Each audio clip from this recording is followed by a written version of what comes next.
అన్న ఇంటికి వస్తున్నాడు.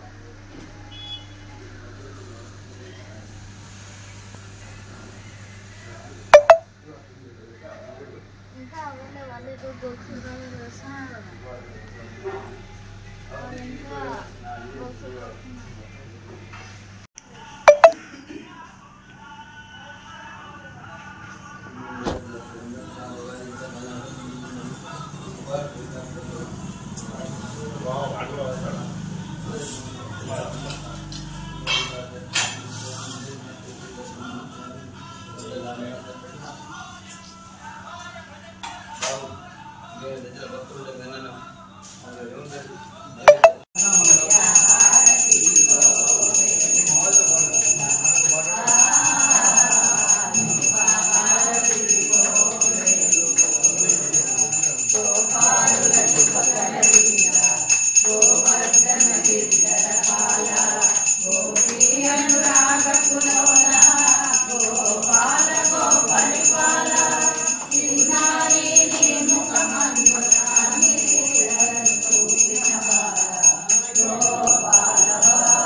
గజేంద్ర మహారాజు ఇక్కడ మంత్రపురిలో మంత్రపురి గోపురం నిర్మించాడు. అది గయా శాసనం ఉన్నది. ఆ గయా శాసనం ఇక్కడ ఆలయం నిర్మించడం జరిగింది. గత 15 సంవత్సరాలు ఇక్కడ ఉత్సవాలు చేస్తున్నాము. ప్రతి కృష్ణాష్టమి యొక్క జన్మోత్సవం మరియు కార్తీక శుద్ధ ద్వాదశి నాడు గర్గభావత ఆధారంగా ఆ రాధాకృష్ణ యొక్క కళ్యాణ మహోత్సవం చేస్తున్నాము.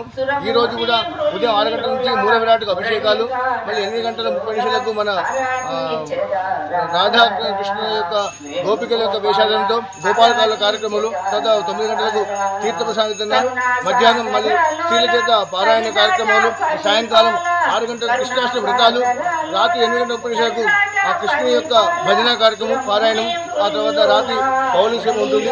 ఇది ప్రతి రోజుల్లో చేస్తున్నాము. భక్తుల యొక్క కోరిక కోసం అందరూ సురక్ష ఉండాలని, వర్షాల మధ్య సురక్షంగా వర్షాలు కురవాలని, పంటలు మంచిగా పండాలని, అందరూ ఆరోగ్య ఐశ్వర్యంతో సుఖంగా ఉండాలని చెప్పి ఆ కృష్ణవాణి కోరుకుంటూ ఉత్సవాలు చేస్తున్నాము.